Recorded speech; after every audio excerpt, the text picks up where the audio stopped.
It's such a great pleasure, especially for Dr. Anil Kumar, because Kalpakshetra is his creation. And this was meant for audience, and when he sees a full house, he's very happy. Third guest, Dr. Meva Singh. He is a very dear friend. Normally, I am a kind of an extempore man. I don't like to read from a written script. But when you are introducing an exceptionally talented, brilliant scholar, you go by the printed word. And so I seek your forgiveness, and I'll read his brief biodata. Dr. Meva, PhD from University of Mysore and training in wildlife management from Smithsonian Institute, Washington, D.C., USA. He has been a Fulbright Scholar in Residence at Buckner University, Pennsylvania, a teaching assistant at the Smithsonian Institute in Washington, D.C., a visiting fellow at the Zoological Society of Science, visiting fellow at the German Primate Center, Göttingen and Cologne Zoo in Germany, summer professor in Germany, visiting lecturer in Malaysia, and a visiting professor at the Russian Academy of Sciences, Moscow. His research in ecology and behavior of wild mammals, especially of non-human primates, is field-based. He has worked in the forests of Himalayas, Western Ghats, model for the study of social organization. He is published by Cambridge University as distinguished professor for life from April 2001. Comments. Dr. Meva Singh.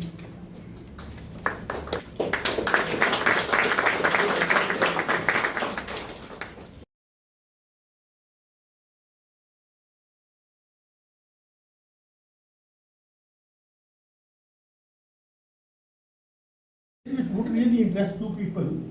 It's put the first line. Sangam literature. The beautiful lines.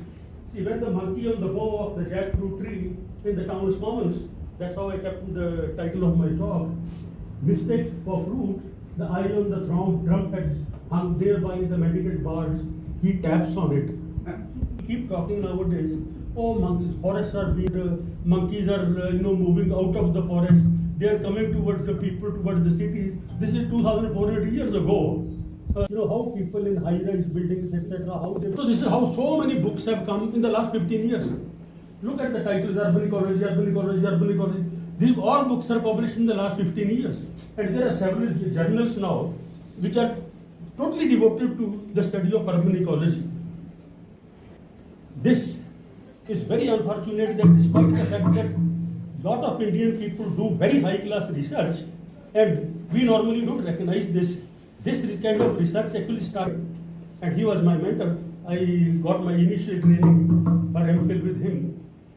He was, and the forest monkey, poor fellow would sit in the corner. He studied all these things, and he published papers, and he did all these equipments, etc. I don't want to show this. He published these articles in 1960s. From whom they are solicited the article. And this is in 1969 that he published this article called The Urban Monkeys. The so-called urban ecology. He left in 1967, and in 1970 he was invited by Merit University in UP. From Merit University, the monkeys were there in the enclosures, right from lesion studies in the brain to learning studies and so on, inside the cages. Then the monkeys were kept in big enclosures outside with the trees inside. And then parallel studies were being conducted in the forests of Himalayas, where the monkeys were free living. To finish the degree, you come to Merit. So I immediately, I didn't even wait for whether I would pass or fail, I don't know. I immediately after exam, I went and started work with Professor S.D. Singh, and he gave me a choice. What do you want to do? Cut the brains of monkeys, or do some other learning studies, or you want to go to the forest? I said, I'll go to the forest. He said, I'll give you fellowship. So I came in same Valliyappa and me entered this university in September 1974. But immediately I went to Bandipur and Madumalai and spent a couple of months. People, they also share resources with people sometimes, like the house sparrows. They were never wild. So, and some of the animals are found now both, that the same species you can find them in forest areas, you can also find them in towns. So very interesting for us now to study behavior. So several species of monkey in India are such that you can find them from forest to non-forest, urban areas, temple areas, and so on. So we decided to do this kind of experiment to study the differences in their behavior. Forest, the animals have the food available in a very different way, including the monkeys. Most of their food comes from sometimes insects, but most of their food comes from fruits. The forest monkeys, where they don't extract food from anywhere, these animals have to extract food first. And sometimes the food is not edible directly, the human food, they need to process them. So unlike the forest animals which do not have this requirement of food extraction and food processing, which the urban monkeys most of the times have, in urban areas have developed very, very complex foraging skills. Before I go further, why I am telling you this is what I am going to show you in some of the videos. You have all seen them. So I am warning you before you say, hey, kya baat kar rahe ho yaar? You have all seen this all the time. But all these have been published in top class science journals in the world, so there must be something different. I sent one postdoctoral fellow and we discovered one monkey species, subspecies. Actually, they are there in Indonesia and Malaysia, but a very unique, genetically very unique subspecies. It's not there even in Andaman main island, it's only in the Nicobar. Nicobar also there are several islands, but only 3 islands. Great Nicobar, Little Nicobar and Kachal. So we found these monkeys. This was in 2002. Then in 2010, I established a field station there. And many people since then, even now, these monkeys, which destroyed a lot of coastal areas. And a lot of monkeys had to move out. So some more monkeys became familiar. Any innovation you see in the animal world, you should see in how they acquire their food. You don't have a katte, if you don't have a chaku, if you don't have anything, I give you a coconut, what will you do with it? You know, we people have lost everything, including senses. We have no sense of smell. We have no hearing. We don't, don't even have the nails. What do you do with the coconut? Nothing. You can't doing these experiments. So we gave this ripe coconut where the green part is they have to make, and we purposely give this coconut, for example, near the shore in the beach, where the leaf litter because it's soft. So these monkeys pick up the coconut. They walk around looking for a place, looking for an animal where they can break. So look at the whole process of decision making, and then they go and find out either a stone or a hard ground or even a dried wood like this. And please play the video. And we're going there and knowing that they cannot break in certain places, only in some places to serve a biological purpose. But I am making use of this for something which it is not originally intended to. It's not made for it. You know, a stone is not made there to crack coconuts.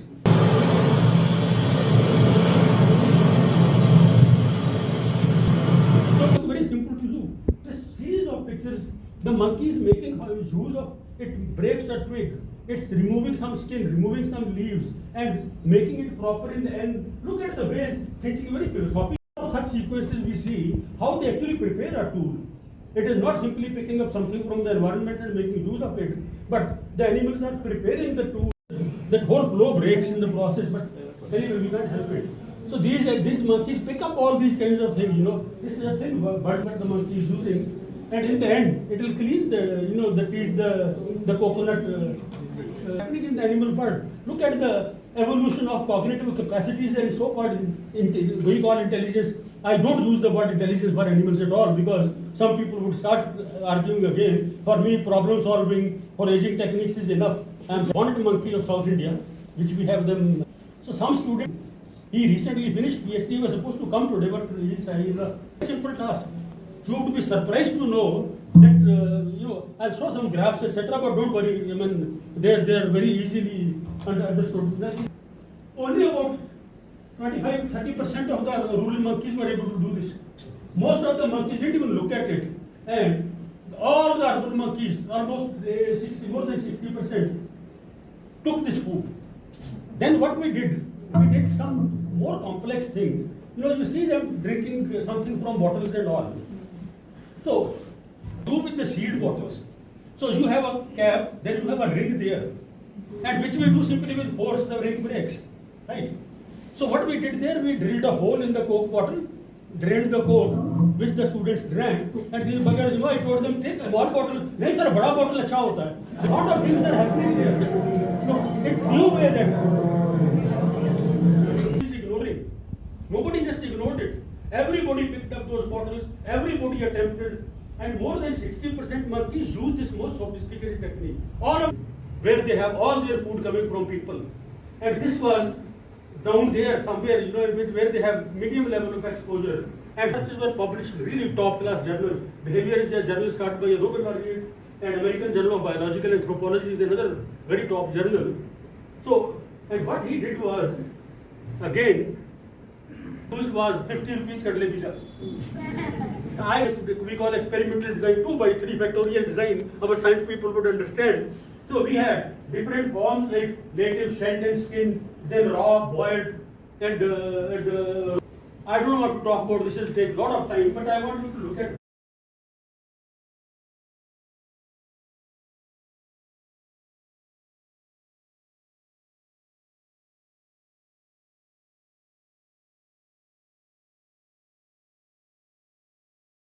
Okay. Now I said, क्या बात यार, यहाँ क्या हूँ एरडू का use करते हैं ना?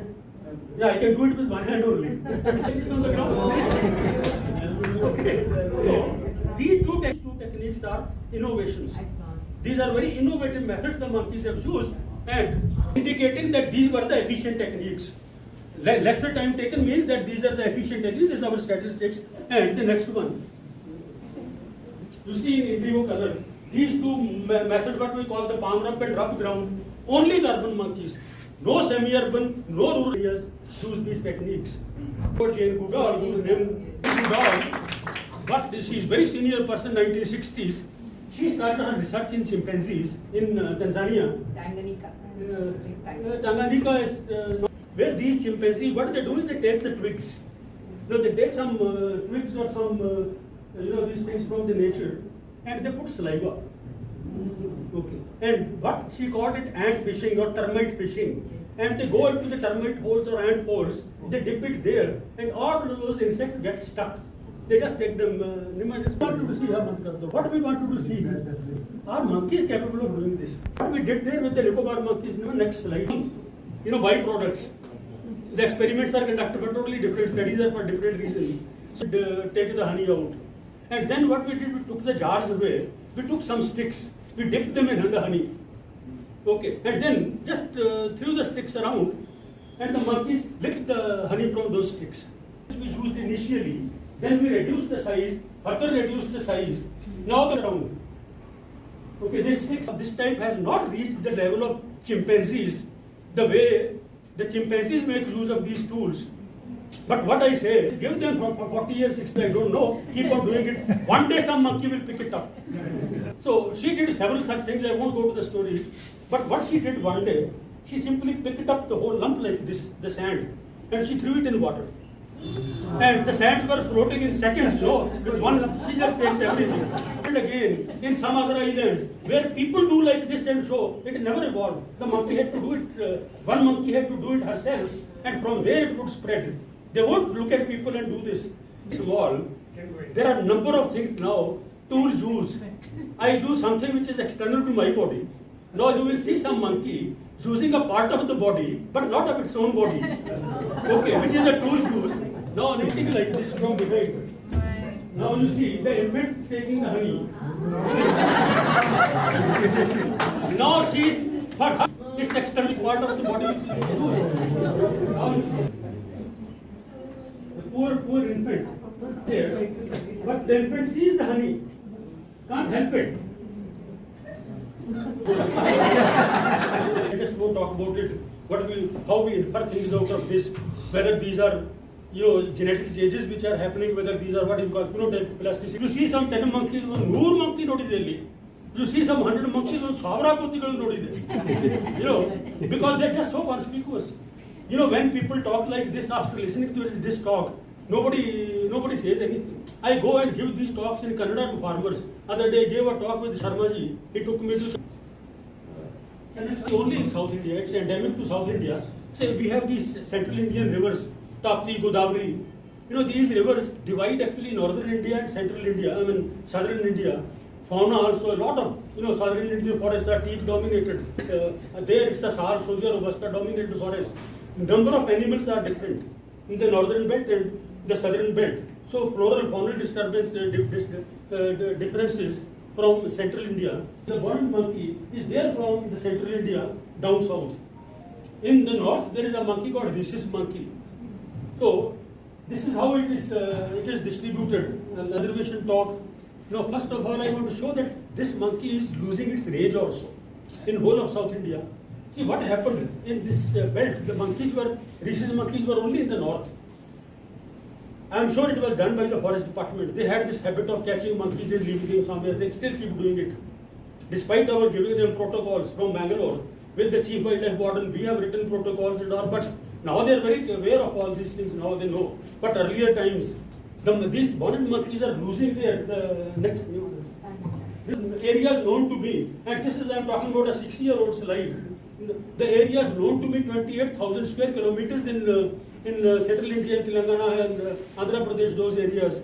28,000 square kilometers already taken by the rhesus monkeys. Up to Amrabad Tiger Reserve and Sri Salem Tiger Reserve, you don't see bonnet monkeys anymore. Now, Vietnam and up to there, they are the most widespread monkey. So, conservation concern, this has become a conservation concern for us. I just wanted to tell that these monkeys are losing their range. The next one. This journalists have this habit. When we publish this article, South India, look at this. South India is losing its endemic bonnet monkey to an aggressive invader from the north. I started shouting, monkeys forest living.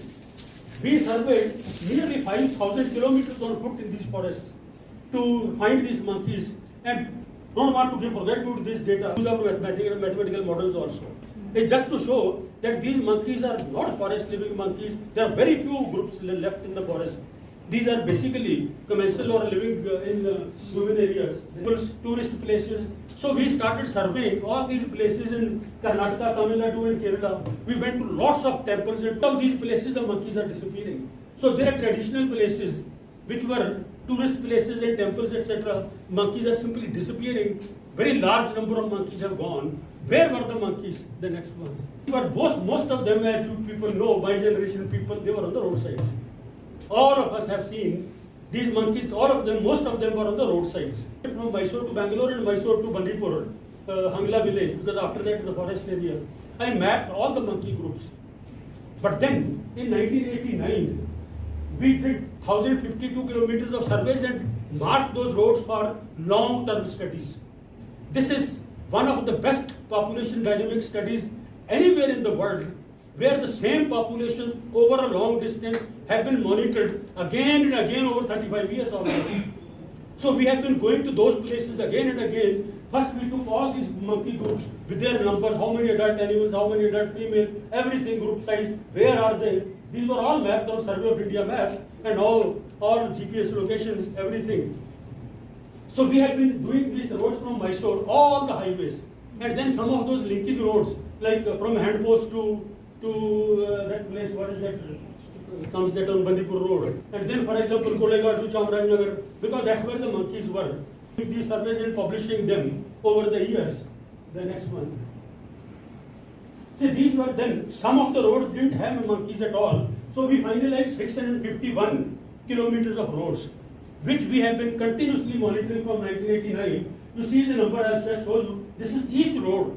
How many monkeys were there, how many groups were there, the details of this, how many adults, infants and so on, and what has been happening in these areas. 2014 and 18. Look at the next, I'll just show you next. This is how most of our highways were 40 years ago. People who are 50, 60 now. I used to drive motorcycle to Bangalore in shade almost, this commercial wildlife. And this is not hundreds of years ago, this is about 40 years ago.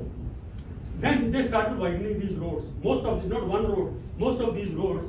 So this, 40 years ago, this habitat became, about 3 decades ago, the next one, 2 decades ago, and this is what is our Mysore-Bangalore highway today. And what happened? All the trees are gone. All the habitat has gone. With that gone, most of the monkeys starved, squirrels starved. And rest of them, we followed lots of groups. They moved into some villages and all. They started raiding crops, and people started killing them. They have been shot, beaten to death, and oh, there are, I don't want to show you all those gory pictures. I have hundreds and thousands of monkeys dead pictures, killed by the farmers and so on. You see now, this is AI generated. I just took it last night. You see, we are not against the highways. Many times people think that these wildlife biologists or environmentalists, they are anti-development. We are not. I know in today's traffic, if the same 40 years road was there would be a traffic jam from Columbia Hospital to Kangaroo. There has to be parallel planning for this. What are you going to do with the wildlife which we are going to lose? What are you going to do with the trees which we are going to lose? That they say so many Nicobar forests we are going to lose, and the plantation is done in Aravallis in Haryana, which is meaningless. And anyway, so there has to, what we are saying is that there has to be a conservation planning inbuilt. You have to think at the same time what we are destroying, how we are going to compensate for this. I mean, learned Supreme Court judge other day gave a judgment. These environmentalists are cockroaches. They are coming in the way of development everywhere. They don't understand we are not at all. I drive to Bangalore all the time. Would I be able?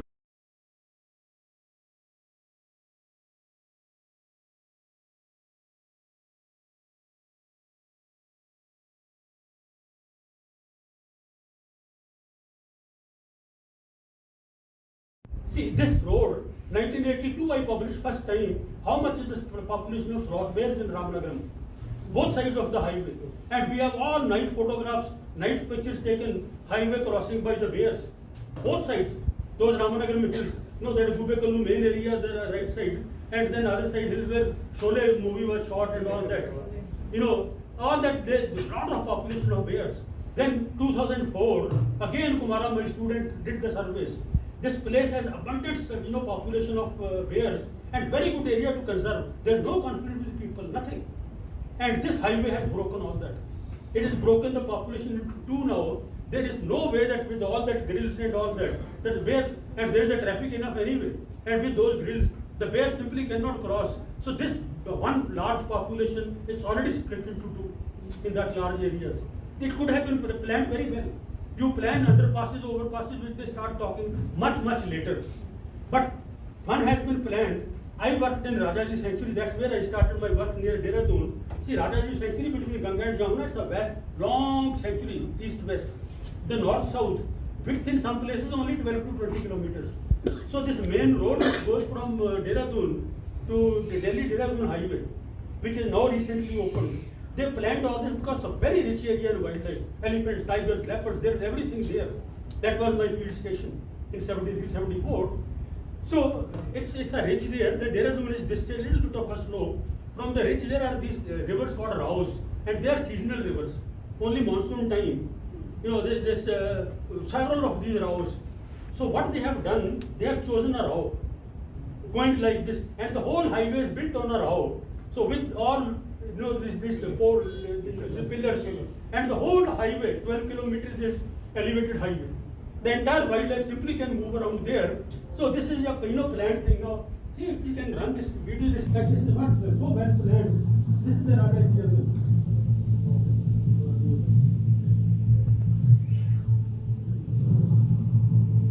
See, this is the river in which the soul pillars are standing.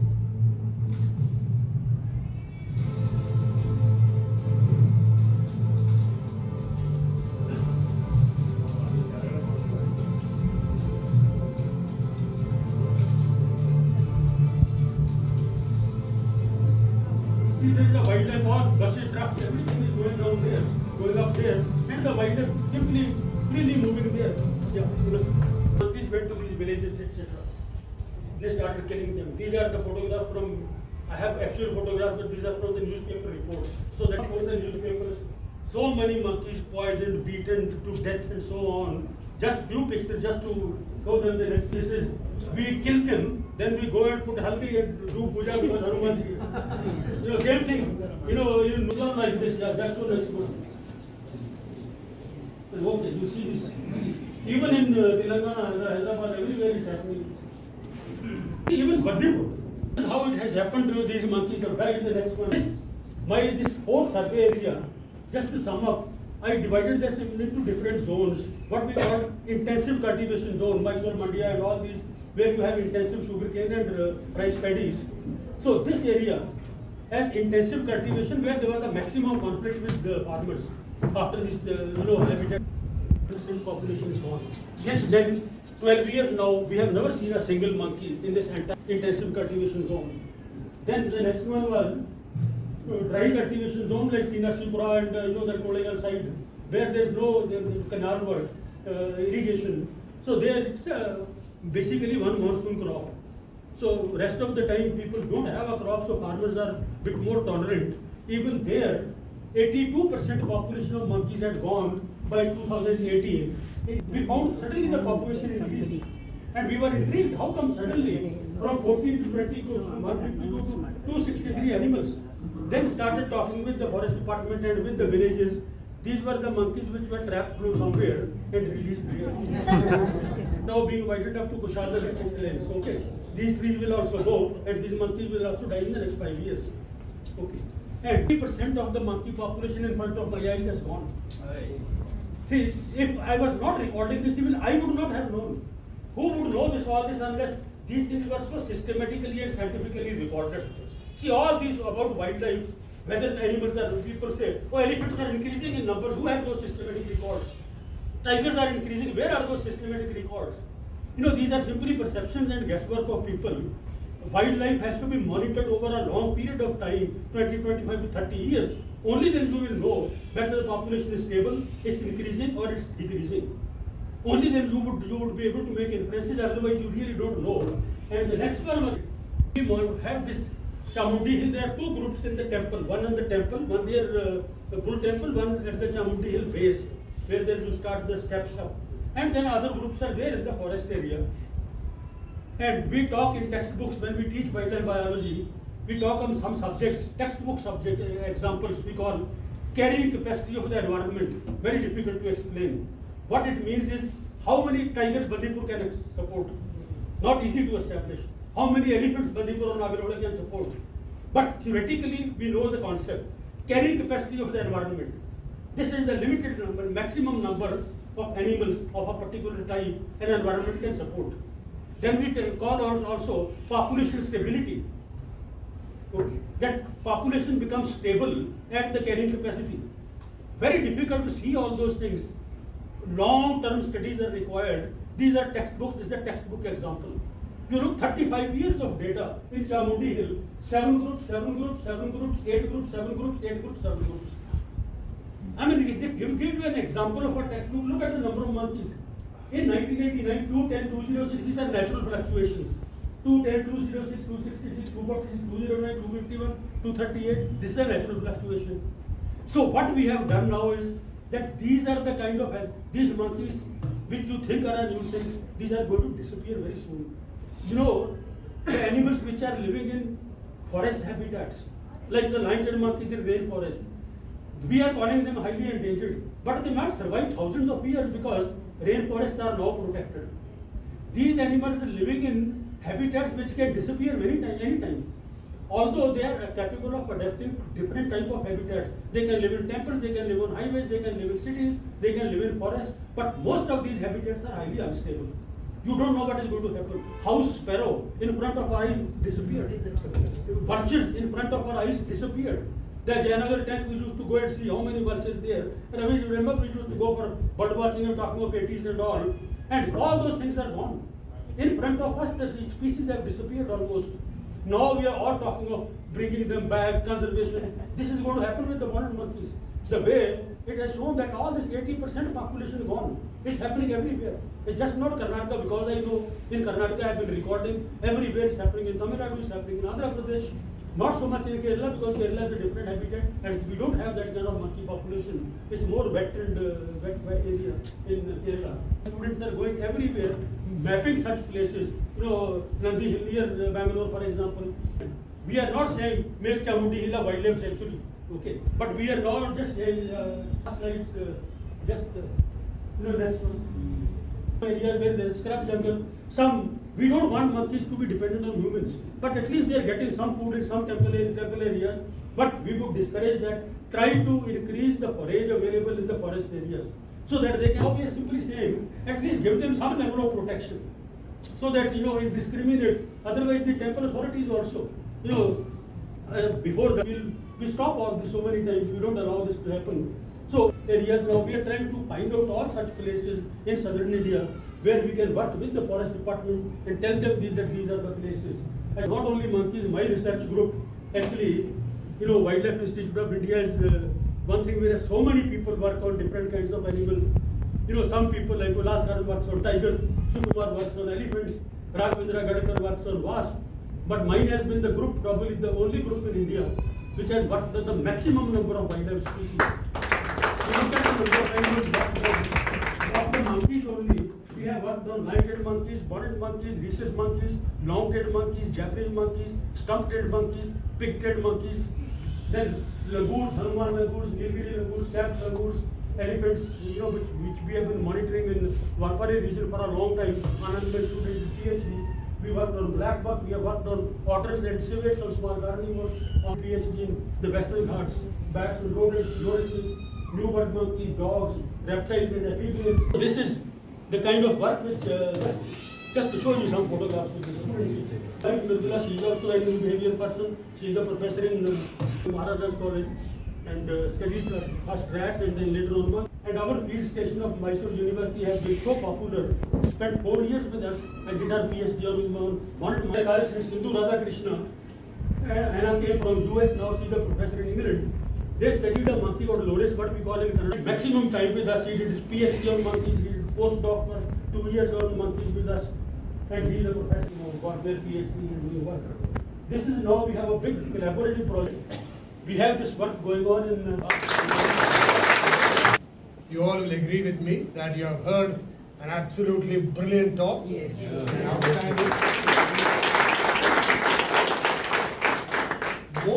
Most of us had some vague idea about almost everything that he spoke, but they were an expert and someone who had done solid field study. It's all somebody who has worked close to his ears to the ground. And so we have in Dr. Mehwa Singh not just a theorist, but a brilliant practical scientist. Someone Practical scientist. practical scientist, and then someone who has done field work.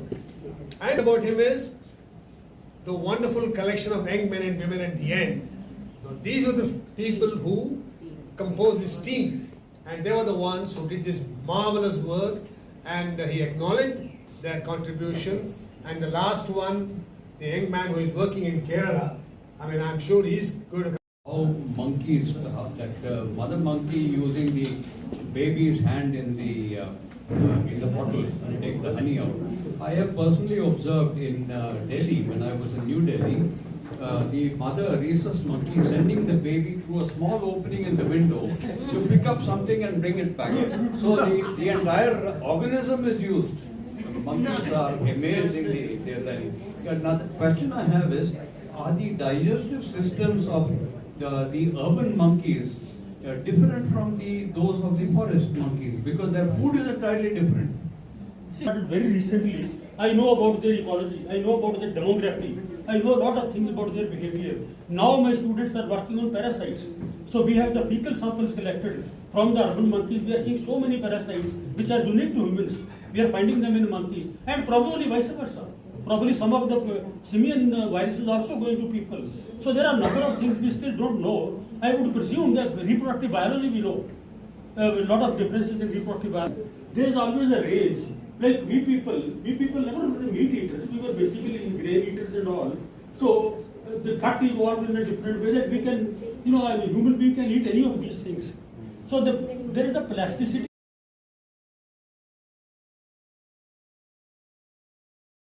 What about your comments? Yeah, it is transmitted by the monkeys. No, you want to kill or you want to survive the monkeys? Don't go there. No, it is there. I was talking about the lion-tailed monkeys. What will happen if these monkeys disappear? What will happen if the monkeys are not there? I said I can tell you a lot of things which happen. if these monkeys are not there. But you tell me one thing, what will happen if you are not there? Great improvement. What will happen to the party you are if you are not there? Let's give others a chance. Come on. Expressways as a solution, but is it really a solution? Because during construction of the elevated expressways, there are a lot of disturbances happening at the forest area, ground level. How is that See, that handled? at one time, anywhere that much disturbance took place. You know, Tonakadbu Dam, then Sholayar Dam, then Paramikulam Dam. How many dams and how many power generation stations and 49 kilometers of Kattur Canal and Sir, you have done a lot of work on so. I am from Ku, which has got massive amount of human elephant conflict now. Lot of experiments have been going on, but we have never had a solution so far. They have tried railway barricade, they have tried solar fencing, they have tried every kind of thing. But the major thing is we all feel that forest should be rejuvenated. What do you think is the solution for this? see, 3 herds regular. Okay, 4th herd comes once in a while. In 1994, there are some forest fragments. I met the planters there, and they all started complaining that the elephants are coming and doing a lot of damage. And sometimes people got killed.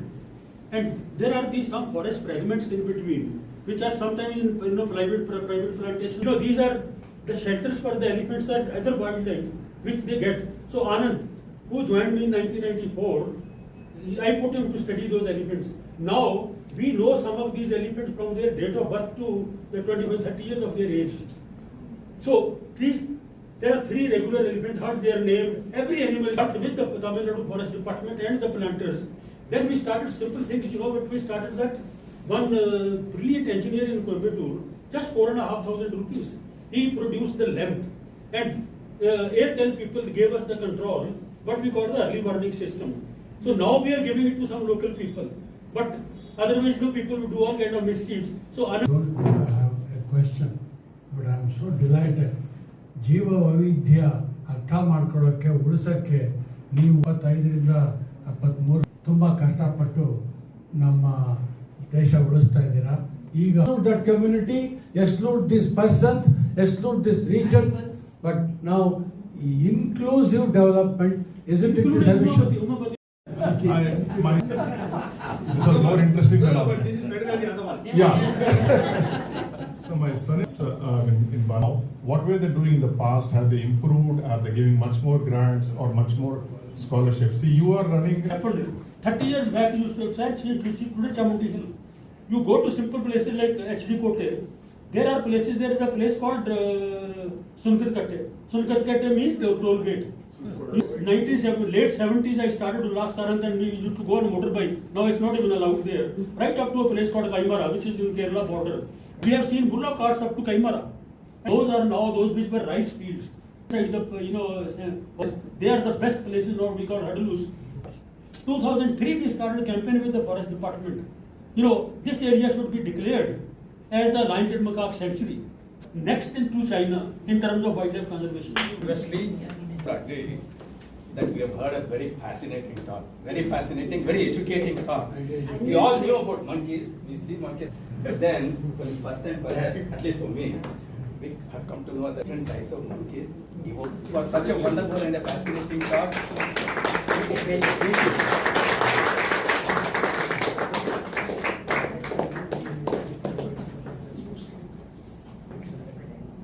Next Sunday I will be.